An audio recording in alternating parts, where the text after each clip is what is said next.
Bismillahirrahmanirrahim. Alhamdulillahirabbil alamin wa bihi nasta'inu ala umuri dunya waddin. Wassalatu wassalam ala asyrafil anbiya'i wal mursalin wa ala alihi wa sahbihi ajma'in. Asyhadu an la ilaha illallah wa asyhadu anna Muhammadan 'abduhu wa rasuluhu alladzi la nabiyya ba'da amma ba'du. Baik, ummahat semuanya, kita masuk kepada isim yang marfu ketiga dan keempat.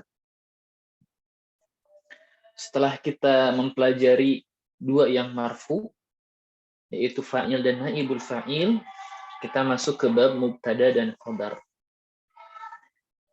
Kemudian untuk yang pernah belajar dulu sulughah dengan anak, tentu ini tidak asing ya. Mubtada itu biasa kita sebutkan isim di awal kalimat, kemudian khabar adalah berita yang disandarkan kepada mubtada. Itu modal-modal yang paling utama justru ya. Adapun definisi secara nahwu, kita lihat bagaimana Ibnu Ajurum mendefinisikan mubtada dan khabar. Baik, di sini babul mubtada'i wal khabari. Bab tentang mubtada dan khabar. Al mubtada'u, dan mubtada itu ya, huwa ialah al ismu al marfu'u al 'ari 'anil awamili al lafdhiyyati. Isim yang marfu yang kosong dari awamil lafdhiyah. Kita bagi tiga dulu ya, yaitu al ismu 1, al marfu'u 2, al 'ari 'anil awamili al lafdhiyah 3. Penjelasan tentang mubtada. Yang pertama, al-mubtada itu syaratnya itu harus al-ismu. Harus al-ismu. Maka fa kharaja an dzalika. Maka keluar dari isim itu apa? Al-fi'lu dan al-harfu dan huruf. Jadi yang namanya fi'il dan huruf tidak mungkin jadi mubtada. Kemudian yang maksud dengan al-ismu ini yashmalu as-sharih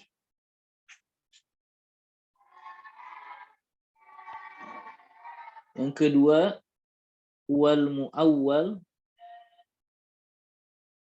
bis-sharih,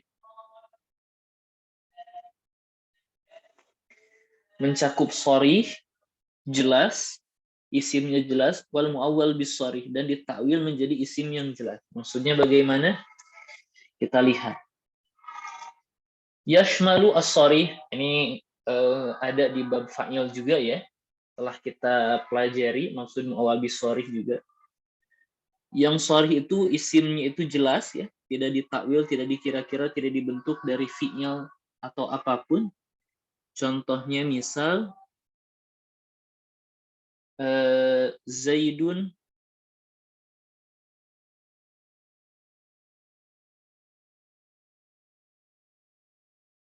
qaimun. Kita lihat di sini ada kata Zaidun, di mana Zaidun di sini sebagai mubtada.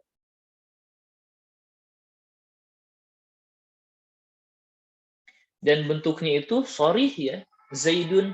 Kita tidak perlu dikira-kira menjadi bentuk apapun. Memang sudah jelas itu adalah isim. Itu biasa isim sebagaimana mestinya. Adapun muawwal bis-sharih, contohnya dalam ayat Al-Qur'an, an tasumu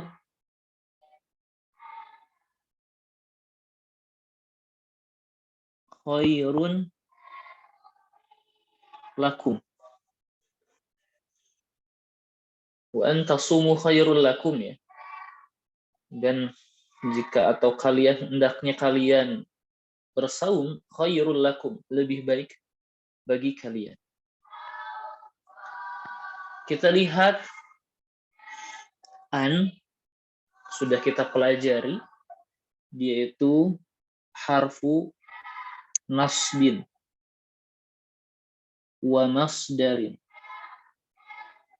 Harfu nasbin berarti dia memansubkan, sudah terlihat jelas di mana tasumu yang asalnya tasumuna, dia itu mansub dengan menghapus nun, maka dia itu harfu nasbin. Wa masdarin kita akan bahas, maksud wa masdarin itu an dan tasumunya ditakwil menjadi masdar.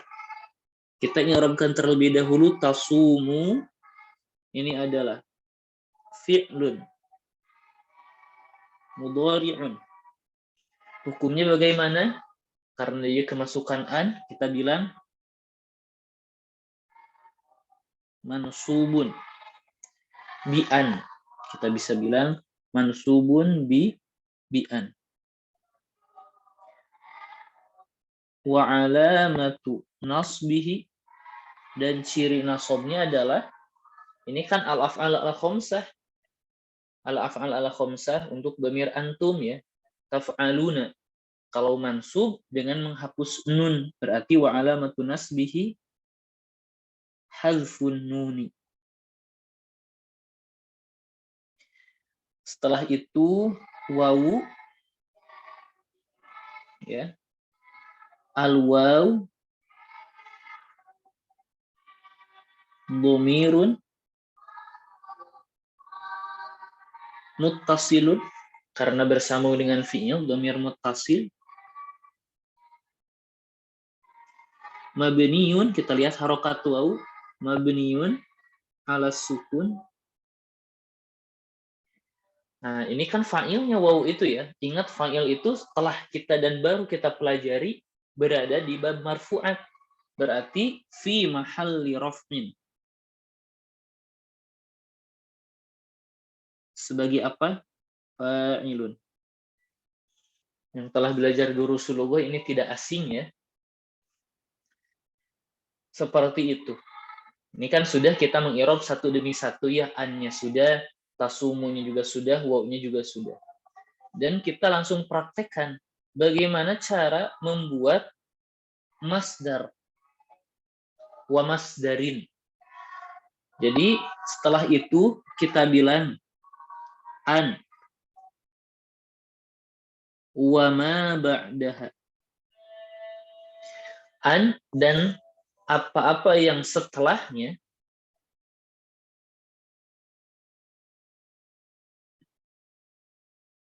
fi ta'wili al-masdar. Dalam takwil masdar. Jadi ditakwil menjadi masdar, kira-kira menjadi masdar. Tasumu masdarnya apa? Soma yasumu siyam. Berarti kita bilang dulu siyam. Kemudian tasumu di sini fa'ilnya apa? Antum ya. Tasumu untuk dhamir antum, berarti siyam ditambah antum menjadi siyamu, siyamukum. Karena dia mubtada, pasti kita harus dhammahkan siyamu ya. Maka kita bilang siyamukum. Nah, gitu. An wa ma ba'daha fi ta'wilil masdar siyamukum. Seperti itu.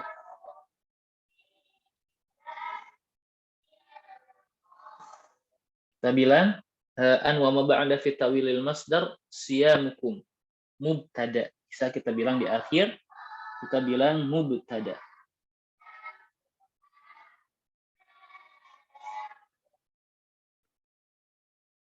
An wa ma ba'daha fi ta'wilil masdar siyamukum, yaitu mubtada. Ini hanya penjelasan secara umum. Maksud dari harfu nasbin wa masdarin, kemudian i'rab fi'il mudhari'nya kita rinci, baru di akhir kita bilang seperti ini. An wa ma ba'daha fi ta'wilil masdar siyamukum mubtada. Maka di sini selanjutnya khairun di sini sebagai khobar, Tentu khobar itu marfu. Kebetulan di sini ciri rafanya dengan dhammah. Wa alamatu raf'ihi ad-dhammah. Nah, lakum jar wal majrur muta'alliqun bi khairun. Seperti itu. Ini maksud dari yasmalu as-sharih wal muawwal bis-sharih. Ya. Itu muawwal bis-sharih. Itu baru yang pertama, yaitu harus berupa isim, ya. Harus berupa isim. Selanjutnya yang kedua, tulis di sini saja. Yang kedua yaitu dia itu harus al-marfu'.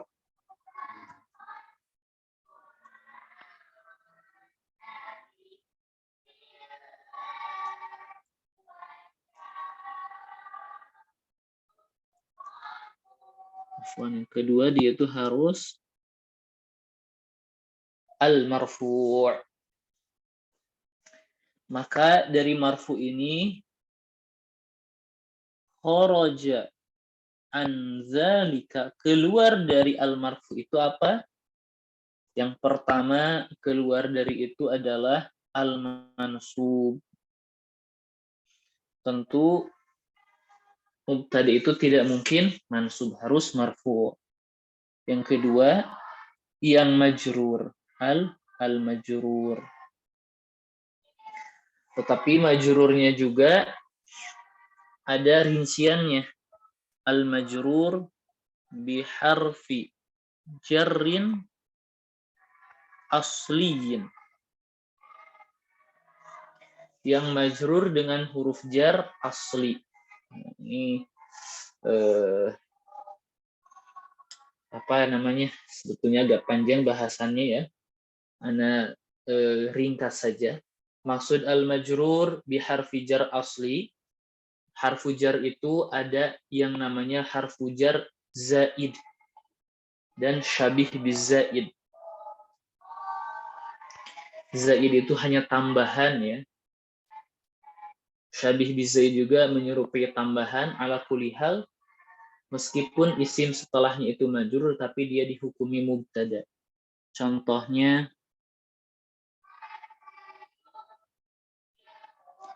bihasbika dirhamun. Asalnya hasbuka dirhamun. Ba-nya ini zaidah, tambahan saja. Atau syabih bizaid. Syabih bizaid itu ruba. Harfu jar, contohnya ruba. Ruba rojulin. Solihun kita bilang.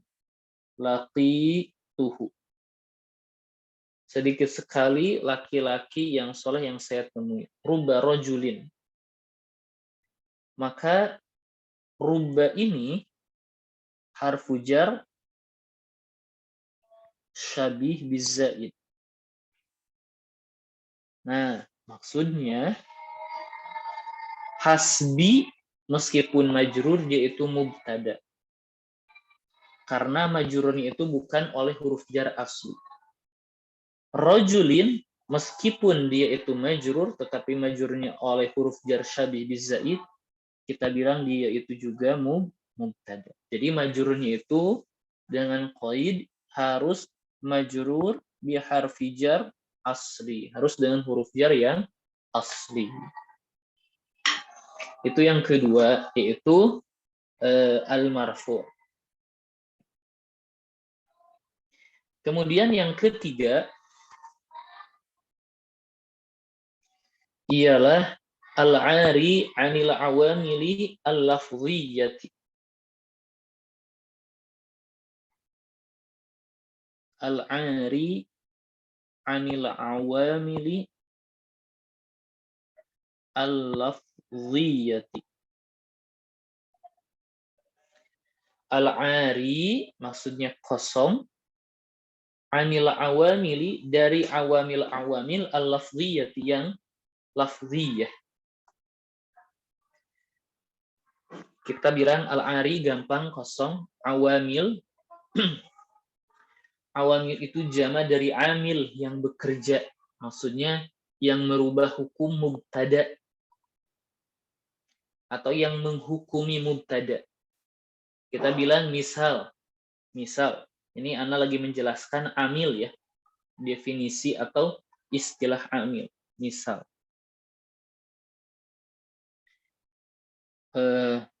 Ja'a Zaidun. Ja'a ini fi'il. Zaidun fa'il.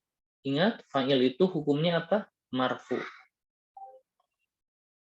Maka pertanyaannya, siapakah yang memarfukan Zaid? Ya. Siapakah yang memarfukan Zaid? Kita bilang marfu'nya itu bi ja'a, oleh ja'a.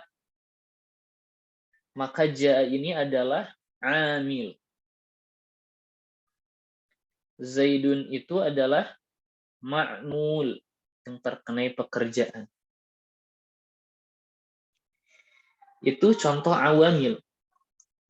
Al-lafziyati yang lafziyah, yang kelihatan, bukan muqaddarah.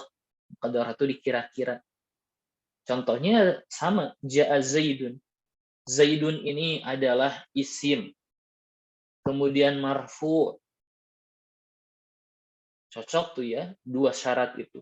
Tapi syarat ketiga, al-ari anil awamil lafziyah, yang kosong dari awamil lafziyah. Di sini ja'a itu merupakan amil yang lafzi juga.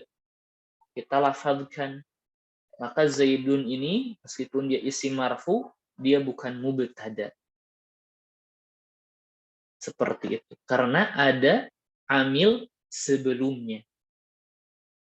Jadi bisa kita ringkas, al-ari anil awamili lafziyah itu an yakuna, hendaknya mubtada itu kholian, kosong, min al-fi'li. Sebetulnya bukan fi'il saja. Ada kana dan seterusnya. Kita ala kulli hal kita bilang an yakuna kholian min al-fi'li, atau ba'da, ini saja ya, harus sih. Ba'da kana. Yang kosong dari fi'il atau kana. Jadi mubtada itu harus kosong dari awamil lafziyah. Anak kasih contoh, awamil lafziyah itu adalah fi'il dan kana. Atau inna sekalipun sebetulnya ya. Kita ambil contoh misal Zaidun qaimun. Dan kita tulis juga ja'a Zaidun. Kita tulis juga kana Zaidun qaimun. Zaidun qaimun yang pertama di sini dia mubtada. Qaimun di sini khobar mubtada. Kalau ja'a Zaidun, meskipun Zaidun di sini sama, dia isim dan dia marfu, tetapi dia sebagai fa'il. Kenapa? Karena didahului oleh amil al-lafzi, yaitu ja'a. Ini amilun lafziyun, amil lafzi. Maka Zaidun itu bukan mubtada tapi fa'il, juga menjadi fa'il. Zaidun kana Zaidun qa'iman, Zaidun qa'iman atau kana Zaidun. Zaidun ini bukan mubtada meskipun dia isim yang marfu. Kita bilang dia itu adalah ismu kana, isim kana. Kenapa? Karena didahului oleh amil lafzi. Dan rincian tentang awami atau kana wa akhwatuha itu akan dibahas setelah ini. Jadi al-ari anil awamili al-lafziyah yang kosong dari fi'il dan kana. Kenapa? Karena fi'il dan kana itu adalah amil lafzi yang bisa masuk ke isim yang marfu. Pertanyaannya, kemudian Siapakah yang memarfukan mubtada? Begitu ya. Siapakah yang memarfukan mubtada? Kalau yang memarfukan ja'a Zaidun, Zaidun di sini ja'a, kana Zaidun qa'iman, yang memarfukan Zaidun di sini adalah kana. Kemudian Zaidun qa'imun, yang paling atas. Di sini siapakah yang memarfukan mubtada? Maka yang memarfukan mubtada itu adalah amilun lafzi ma'nawiyun. Nah, ini penting kita bilang contohnya Zaidun qaimun. Zaid berdiri. Maka Zaid kita bilang mubtadaun, kemudian kita bilang dia marfu. Siapakah yang memarfukannya? Tentu Zaidun ini marfu bukan tanpa sebab, harus ada amil. Marfuun, dan amilnya itu adalah marfuun bil ibtidai. Marfuun oleh al-ibtida. Ibtida ini permulaan. Mana permulaan itu? Bentuknya seperti apa? Kita bilang ibtida ini adalah amilun ma'nawiyun. Amil ma'nawi, hanya sebatas makna saja. Di mana Zaid ini dia itu marfu karena dia disimpan di awal. Dan yang memarfukannya adalah al-ibtida amilun ma'nawiyun. Jadi syarat yang ketiga harus kosong dari awamil al-lafziyah. Kenapa? Karena menjadi fa'il atau menjadi isim kana ketika ada awamil al-lafziyah. Dengan kata lain, dia itu tidak benar-benar kosong dari awamil. Justru ada amil maknawi, yaitu ibtida, yang memarfukan Zaid. Seperti itu. Wah, ini baru definisinya saja. Baru definisinya saja. Kemudian selanjutnya penjelasan tentang khobar. Jadi anggap beres ya penjelasan tentang mubtada. Selanjutnya adalah al-khobar. Wal khobaru, dan adapun khobar, wal ismul marfu'u al-musnad ilaih. Ialah isim yang marfu yang disandarkan kepada mubtada. Yaitu al-musnad, maksudnya ya, al-musnad ilal mubtada. Yang disandarkan kepada mubtada. Jadi isim yang marfu yang disandarkan kepada mubtada. Nahwu qaulika, seperti ucapanmu, kita lihat langsung saja dalam contoh Ibnu Ajurum. Zaidun qaimun. Zaid ini mubtada, tentu ada berita atau isim yang marfu yang disandarkan kepada Zaid. Apa berita yang marfu yang disandarkan kepada Zaid? Qaimun, berdiri. Maka ini adalah khobar. Az-Zaidani qaimani. Az-Zaidani ini adalah isim yang marfu yang tidak didahului oleh awamil yang lafzi. Maka kita bilang dia itu mubtada. Kemudian qaimani di sini adalah isim yang marfu yang disandarkan kepada Az-Zaidani, dua orang yang dinamakan Zaid, qaimani, berdiri. Berarti berdiri adalah berita yang disandarkan kepada mubtada. Maka qaimani di sini adalah khobar. Az-Zaiduna qaimuna, dan Zaid dan orang-orang yang dinamakan Zaid berdiri juga sama.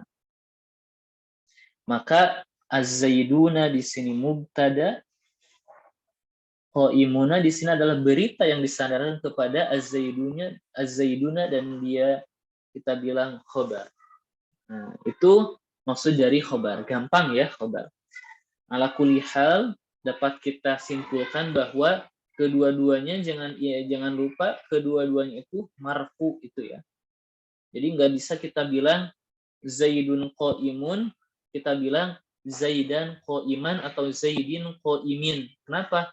Karena dua-duanya itu marfu, baik mubtada dan khobar, dan ciri marfunya kebetulan dia isim mufrad harus dengan dhammah.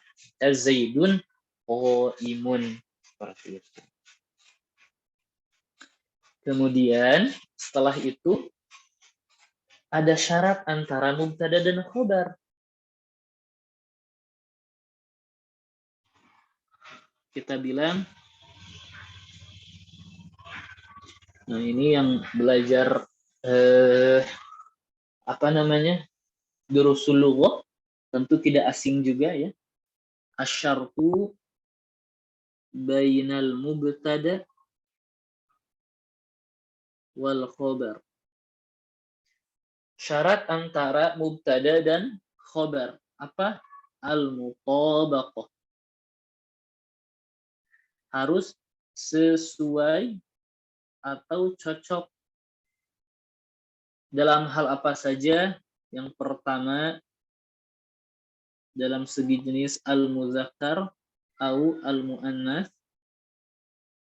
Jadi kalau mubtada muzakkar, muannasnya pun khobarnya pun harus muzakkar. Begitu pula kalau mubtadanya muannas, khobarnya juga perlu muannas. Nah, ambil langsung contohkan saja. Zaidun thalibun. Zaid muzakkar, thalibun juga muzakkar ya. Aisyatu thalibatun. Aisyah adalah mahasiswi. Aisyah muannas, thalibatu juga muannas. Kemudian yang kedua harus sesuai dalam segi al-mufrad, tunggal, al-musanna yang menunjukkan kepada dua, atau al-jam'u, bentuknya harus jamak lebih dari dua. Jadi harus sesuai contoh yang mufrad ya. Zaidun thalibun sama. Kalau musanna baik mufrad baik muzakkar atau muannas, Anda enggak lihat itu, Anda lihat yang jumlahnya saja. Misal at-thalibatani, dua orang mahasiswi, mujtahidatani. Ini musanna dua-duanya. Atau jamak, kita bilang al-muslimatu, wanita muslimah, jalisatun. Ini juga jamak muannas. Jadi harus sesuai dalam muzakkar muannas, mufrad, musanna, dan jamaknya. Seperti itu. Inilah syarat antara mubtada dan khobar, dan penjelasan secara ringkas, secara ringkas tentang mubtada atau definisi dari mubtada dan khobar. Seperti itu.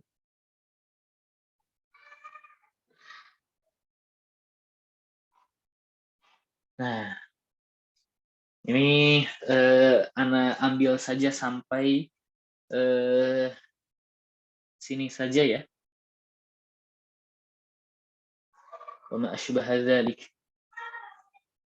Di sini menjelaskan macam-macam mubtada sebetulnya.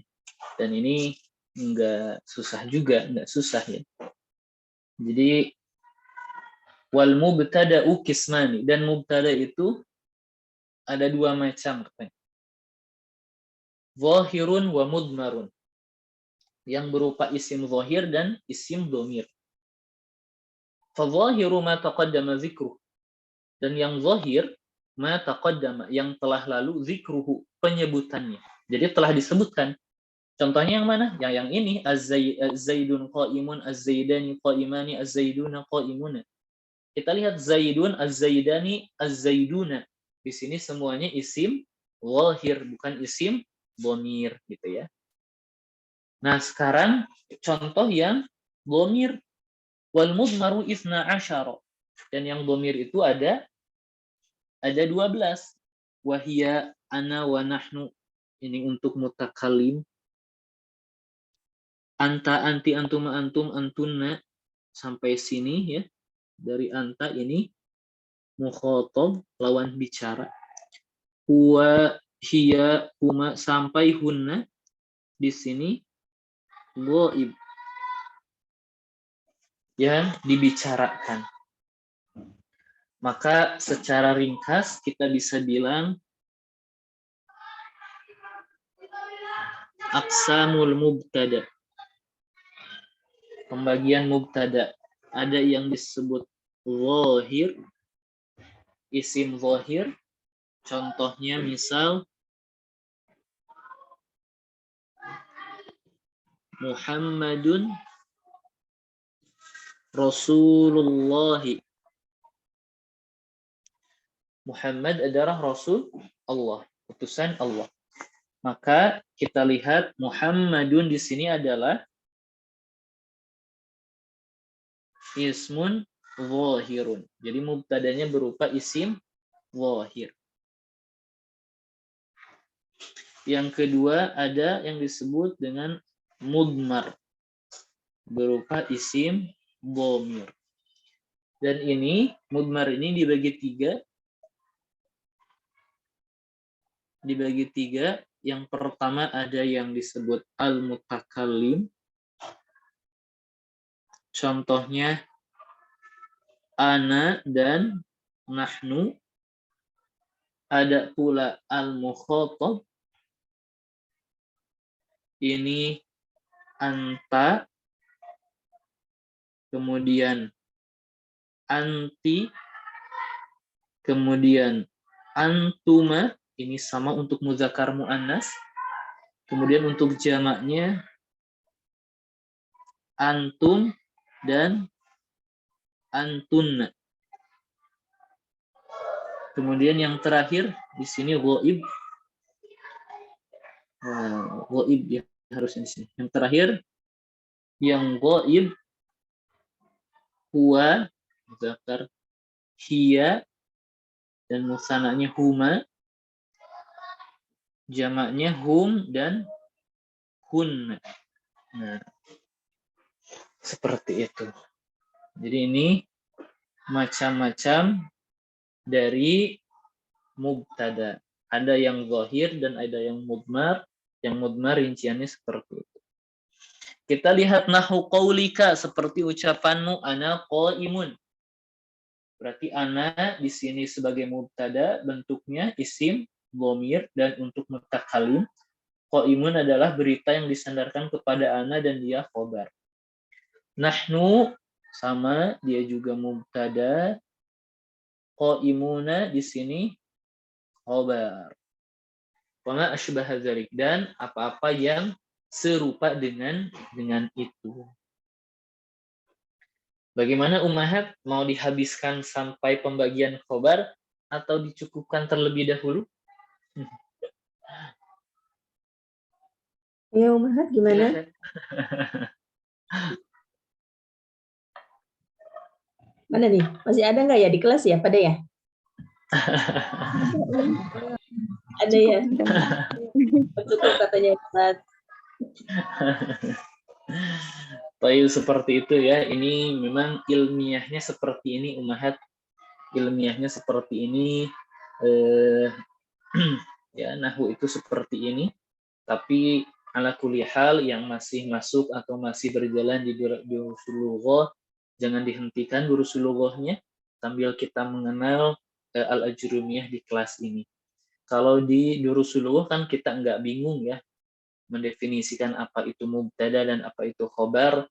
Sekedar kita tahu apa itu mubtada dan khobar, dan kita malahan bisa sampai mengi'rab secara ringkas, itu tuh sudah dianggap faham ya tentang mubtada dan khobar. Kalaupun tidak dijelaskan oleh anak, kan tetap saja di durusul lughah zaidun qaimun atau hamidun mudarisun, hamid itu pasti menjadi mubtada, justru menguatkan ya. Sebetulnya itu juga yang telah kita pelajari di durusul lughah. Cuman ilmiahnya seperti ini. Literasi ilmunya seperti ini, mendefinisikan para ulama seperti ini. Ya, kita pertama mengenal bagaimana al-ajrumiyah ya. Orang yang mendengar berbeda dengan orang yang melihat langsung. Jadi kalau kita mendengar bagaimana jurumnya itu A, B, C, D, tapi kita belum pernah belajar, ya mungkin akan berbeda, sangat-sangat berbeda rasanya ketika kita langsung terjun memahami al-ajurumiyah itu seperti apa. Di sini kan kita sedikit mengenal lebih jauh bagaimana Ibnu Ajurum mendefinisikan, kemudian bagaimana beliau meringkas al-ajurumiyah sampai menjadi matan yang begitu masyhur dalam berbagai zaman, kurun waktu zaman-zaman itu dia tidak hilang, terus-terusan dipakai. Ada apa gitu, padahal hanya sebuah ringkasan. Dan begitu banyak ringkasan yang lain. Kok al-ajurumiyah tidak bisa dilepaskan dari ilmu nahwu yang basic. Masya Allah. Ini adalah ringkasan yang menjadi dapat menginisiatif, ya, menginspirasi bagi para penulis ulama di kontemporer sekarang, dimana kalau Anda perhatikan memang tidak jauh dari al-ajurumiyah gitu ya. Cuman perbedaannya hanya sebatas di dalam penyajian saja. Kemudian definisinya kadang-kadang dimudahkan seperti itu. Jadi ada tambahan juga gitu ya, biasanya di kitab-kitab kontemporer. Misal di sini kan tidak ada tentang adad dan ma'dud gitu ya, agak susah jadi dijelaskan ya, kadang-kadang ditambahkan itu, dan beberapa penyajian yang lebih praktis. Ala kulli hal, kita maju saja ya ummahat. Ini tuh sudah kemungkinan hanya tinggal 40% lagi lah. Ini udah lebih dari setengahnya kita ummahat ya. Kemudian yang susah-susahnya itu sudah kita lalui sebetulnya. Susah-susahnya itu kita lalui. Kita tinggal hanya beberapa 40% lagi, insya Allah kita akan hatam. Baik, mungkin insya Allah pekan depan anak atau kita akan masuk ke pembahasan pembagian khobar, ya, pembagian khobar, dan silahkan bisa disimak kembali rekamannya dan dipahami dengan baik untuk materi takdim pekan depan. Baik, Anda cukupkan untuk pertemuan sore hari ini. Syukran jazilan kepada ummahat yang telah menyempatkan hadir. Kita cukupkan. Naktafi bihadzal qadar wallahu a'lam bissawab. Subhanakallahumma wa bihamdik asyhadu an la ilaha illa anta astaghfiruka wa atubu ilaik.